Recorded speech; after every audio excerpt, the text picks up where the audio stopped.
Hi, it's Vias Taro. Hello, Taurus Placements. This is your general and love reading for December. Okay? So, yeah. Before tayo mag-start, kung hindi ka pa nakapag-subscribe, please to subscribe and hit the notification bell para lagi po tayong maging updated sa mga mangyayari pa lang. And yes, kung meron pong tanong pagdating sa ating private reading, just message me sa akin pong FB page for more info. Ganun rin po pagdating sa ating mga item. Okay? So, nandito lang sila. Yes! Oo. So, complete yan. Okay? Meron lang mga talagang made to order. Okay? So, kailangan lang talagang agapan ng pagme-message, no? Ang pagsasabi. So, we have here ating mga protection from evil eye. Okay? Meron tayong ring. Meron tayong bracelets, meron tayong necklace, okay? And si love bracelet for singles and may mga conflict pagdating sa kanilang mga love situation. And tawag ito, kay grantor necklace. So, yan. So, mapapabilis, no? Yung inyong pagmamanifest na kung anong gusto. And syempre, kung some of you, hindi nyo alam kung anong parang kailangan pa, no? Si grantor, alam niya yun. Okay? Alam niya kung anong kailangan pa para sa'yo. Okay? Pwedeng hindi na rin naman kayo humiling. Alam na niya yun. Alam na ni grantor kung anong kailangan para sa'yo. Okay? So, dun lang tayo sa dapat. Dun lang din tayo sa tama. Dun lang din tayo sa maganda. Okay? And, syempre, yung ating huli is yung pang cord cutting. Okay? Pagdating sa mga energy na hindi na kailangan, na pwedeng nakakagulo pa hanggang ngayon. Okay? Tatanggalin natin yun. Okay? So, and syempre, yung hindi natin na-flex is yung ating pang-cleanse. So, pang-cleanse ng energy sa bahay, sa opisina, sa kung ano man, saan man, lugar. Okay? So, yeah. Meron pang ibang tanong, message lang po, ha? Okay. So, Taurus, unahin natin general reading. Okay? Madalas sa general, nakakita ko ng mga specific. Okay, kapag may specific, babanggitin natin. Okay? Ano bang meron? Okay, for Taurus, ngayong December. Anong kailangang malaman ng mga Taurus? Okay, Taurus placements. Okay, Taurus, anong meron? The Three of Pentacles. This is talking about meetings. Okay, pwedeng sa trabaho. Some of you, this is like planning, pagkakaroon ng mga projects maybe, cooperations, yan, okay? Yeah, the Magician. Some of you, may chance na darating yung mas maraming clients, mas maraming customers, mas maraming offer, mas maraming opportunity. Okay, some of you, magmamanifest yon by December. Okay, so yung may mga grantor dyan, yeah, gamitin nyo na. Okay? Gamitin. So, some of you, pwedeng meron kayong something na pwedeng pinaghahandaan na or parang nandyan na, like nakaplano na, nakalatag na. Pwedeng by December sisimulan. Okay?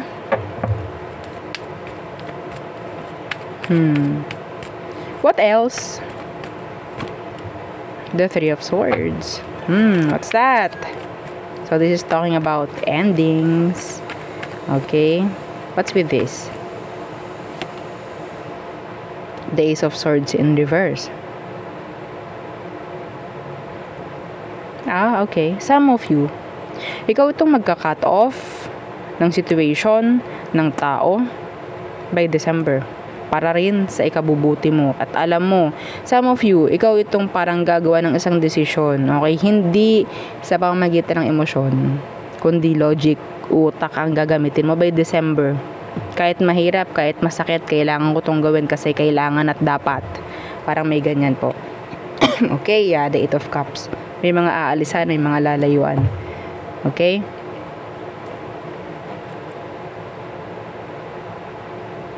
And some of you, kung merong mga issue like legal actions, legal issues, be careful. Okay? Huwag niyong pagkakatiwalaan yung mga taong sabihin nating sabihin natin wag masyadong maging kampante. Okay? Sa mga tao sa paligid. Okay? Somebody. May chance din dito kasi na pwedeng may nagsisinungaling or may magsisinungaling by December. Ano tong Ace of Swords Universe? What's with this? Ace of Swords Universe. Yeah, the Knight of Wands. Some of you, somebody will cheat. Okay, somebody. The Seven of Swords is here. They're like playing safe, playing cool, something like parang hindi nila pinapahalatang meron silang ginagawang something. Okay?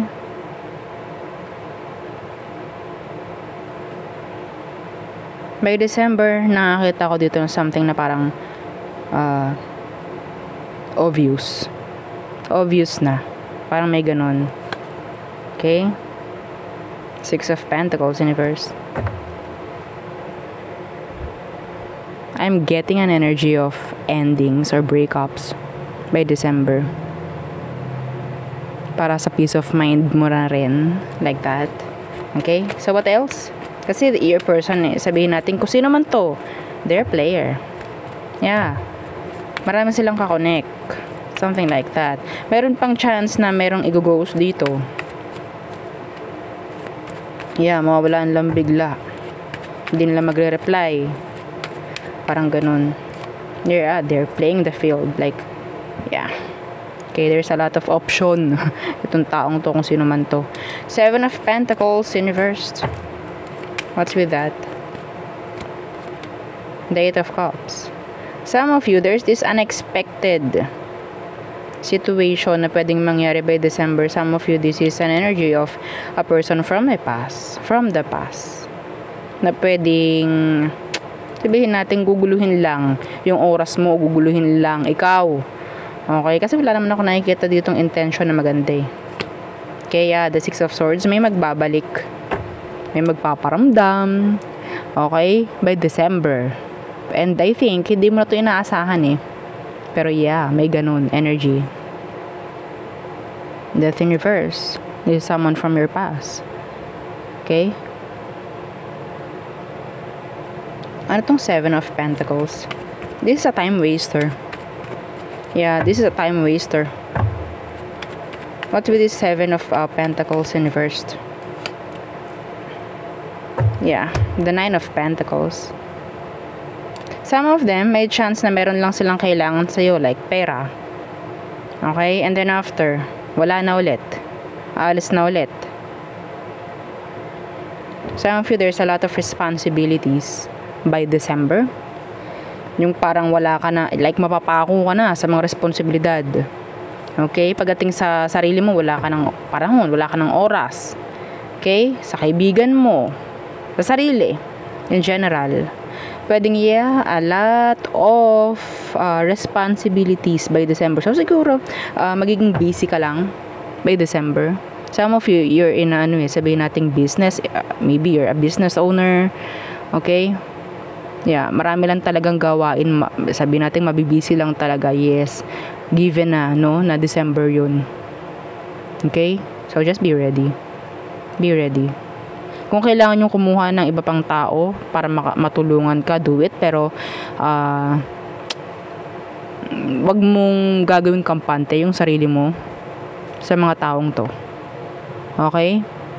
Kung kailangan mong kumuha na pwedeng talagang pagkakatiwalaan mo eh. Okay? Gawin mo. Pero kung hindi, maging ka lang, aware. Okay? So, yun ang nakikita ko pagdating sa'yo in general, okay, by December. So, let's go na dito sa ating love reading. Okay, again, please don't forget to like, share, and subscribe. So, the person on your mind, Taurus, who is this person you're thinking of? The person on your mind, let's see. This is for December, okay? So, Taurus placements. Okay. Who is this person, Taurus? Okay. The Five of Pentacles in reverse. So, pwedeng nagpo-provide ng something kagaanan nitong taong ito pagdating sa'yo. Okay? Pwedeng meron silang gustong i-fix pagdating sa inyong dalawa. Something like that. What's with this 5 of Pentacles, universe? The 9 of Cups. Yeah. Oh. Itong taong ito ba ay nagbibigay ng comfort sa'yo, Taurus? Yeah, the Knight of Cups, the Queen of Cups. Some of them, they're... oh no. Some of you have this, age difference, age gap with this person. Some of you, gusto mo, lagi mo itong nakikita kasi nakakakuha ka ng sabihin nating comfort. Meron nang na-in-love dito. Yeah, meron nang na-in-love dito. Someone is making an action here. Meron nang uma-action dito. Yeah, the 4 of Wands. Ooh.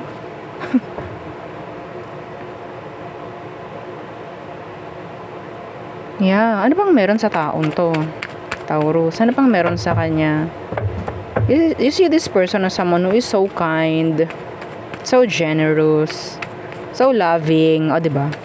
Ganun nakikita mo sa taong to, or maybe ganun lang talaga yung taong to. The High Priestess, some of them, they're into this kind of stuff. They know how to read tarot, mga ganyan. Okay? Yeah.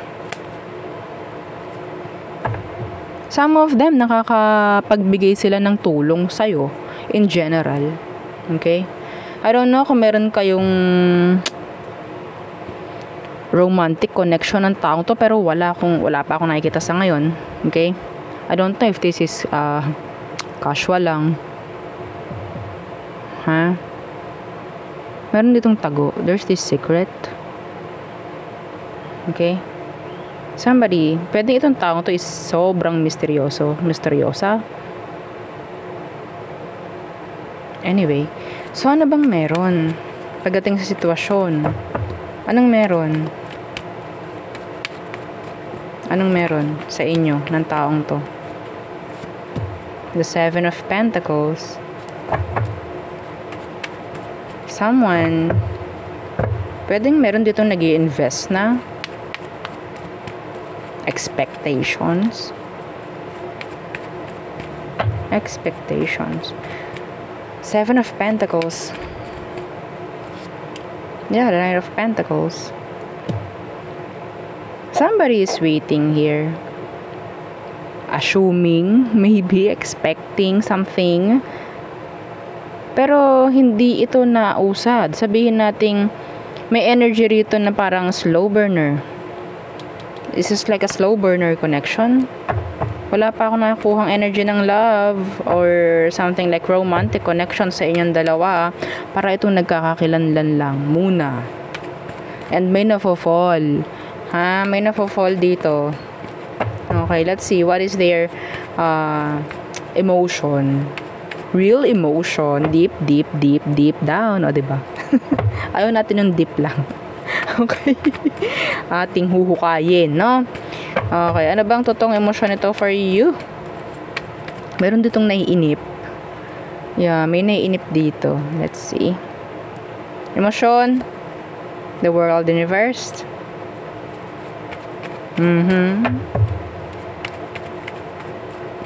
And the Wheel of Fortune.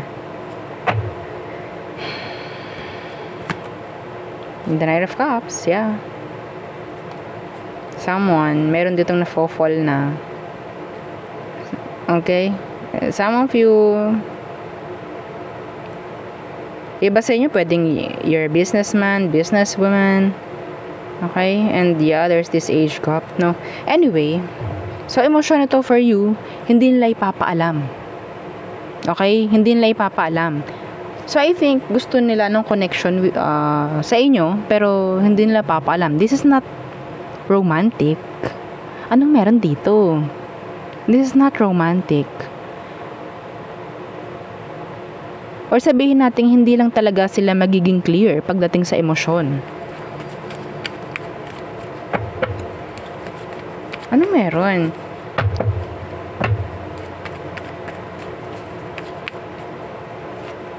Empress. Is there someone else here? Empress, Emperor. A Three of Wands. So, I think, itong taong to, okay, itong taong to, Taurus, no? May chance na pwedeng happy naman siya eh, kahit hindi siya kumunik sa'yo. Okay, maybe they can provide everything on their own. Okay? Hindi sila ganun like kakawawa. Like, yeah, they're independent. Yeah, they're independent.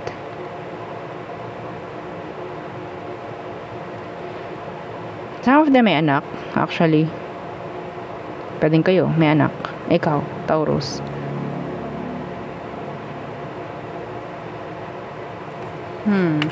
Yung iba naman, may chance na may involve. Kaya hindi niya pwedeng sabihin yung totoong emosyon niya for you. Pwedeng ikaw ang may person, or pwedeng siya ang may person here. Okay? Yeah.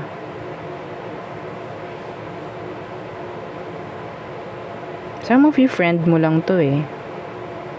Friend, na pwedeng comfort lang, parang ganyan. Okay? Anyway, so anong next action ng taong to pagdating sa'yo? Anong next action niya, Taurus, pagdating sa'yo? The Eight of Pentacles in reversed. Why? Why the Eight of Pentacles in reversed? May magbabago. Yeah, the Star in reverse. The Ace of Swords, the Page of Swords.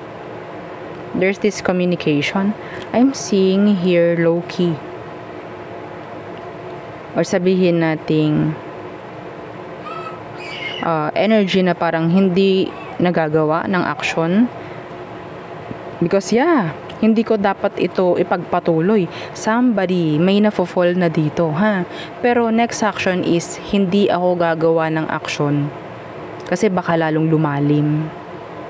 Parang ganyan. Pero the communication is open. The communication is open. Yeah, the Nine of Swords. Oh.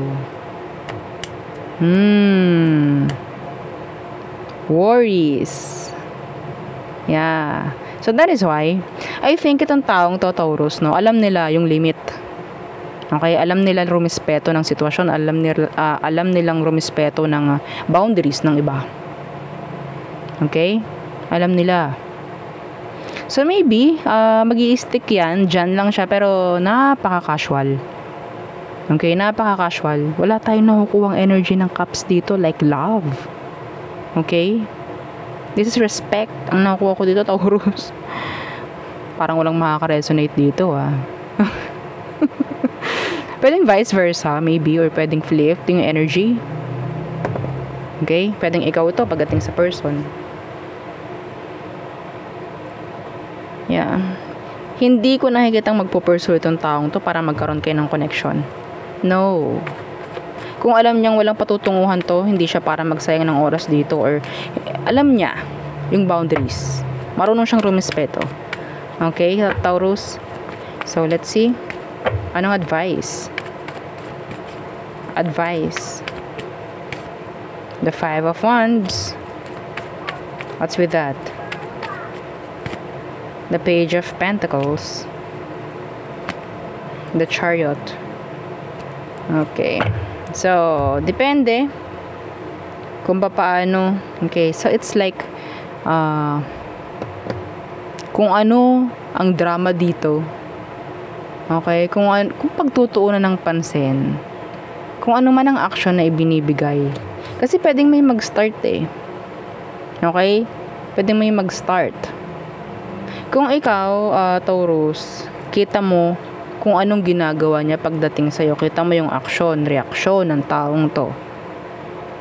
Okay? At depende ka dun. Depende ha, sa kung anong ginagawa niya, yun ang magiging kalalabasan. Okay? Sana na-gets nyo. Yeah. This is avoiding drama. For some of you. Kasi ang nakuha natin dito, they will not pursue this. Okay? They will not. Wala silang gagawing action dito. Okay? Dahil alam nilang hindi dapat. at hindi tama, maybe. So, they will avoid the drama. So, ang nakikita ko dito, this is like casual talk. Casual. Okay? So, kung casual lang siya sa'yo, maging casual ka lang din. Yeah. Pero sa totoo lang, the Four of Cups is here. Meron ditong energy na panghihinayang sa totoo lang. Pero yes, itong taong to marunong rumispeto ng boundaries. Okay? So, kung alam niya na kailangan niyang hanggang dito lang siya, hanggang dito lang siya. Okay? Iba kasi dito, Taurus ha, pwedeng ikaw may kakonect ka na. Or maybe siya. Or may mga responsibilities. Okay, so kung alam ng taong to na hanggang dun lang, hanggang dun lang. Parang ganon. Walang emosyon. Okay, walang emosyon. Nakita naman natin kanina si Empress and Emperor. Alam ninyo ang boundaries ninyo isa't isa. Okay? You know your boundaries. Both of you. Yeah, this is nice though. Anyway, this is a mature connection. Okay, so yeah, mature dahil alam kung paano patakbuhin, alam kung hanggang saan lamang. Okay, nandoon yung respect. Okay, kung nandyan yung joke time, yeah, it's joke time. Pero kapag seryoso, okay, casual lang, like that. Something like that, no? Okay, pero wala akong nakitang flirt dito. Wala akong nakitang romantic keme. Wala, okay? So, I'm sorry. Maybe, yung iba sa inyo talaga is pareho kayong busy lang. May mga responsibilidad sa buhay. It's like, yeah, okay lang kami sa ganitong setup, sa ganitong mga, yeah, some of you kasi magkaibigan lang kayo ng taong to. Okay, so let's proceed na sa all signs. Aries through Pisces. Okay. So Aries, no action, no effort. Taurus, this is saying no. Somebody will say no, or this is like putting boundaries, healthy boundaries. Okay, Gemini, some of them they like you, some of them they're player. Yeah. Cancer, they like you, they love you. They have emotions for you. Leo, okay, so mayroon ditong nasayang, natapon, parang ganyan. Yeah. Virgo, they're upset. Disappointments ang nandito with this Virgo. Libra, oh, you're getting their attention, or maybe flipped yung energy. They want your attention maybe. Okay. Scorpio, self-centered, selfish. Okay. Or maybe they're just like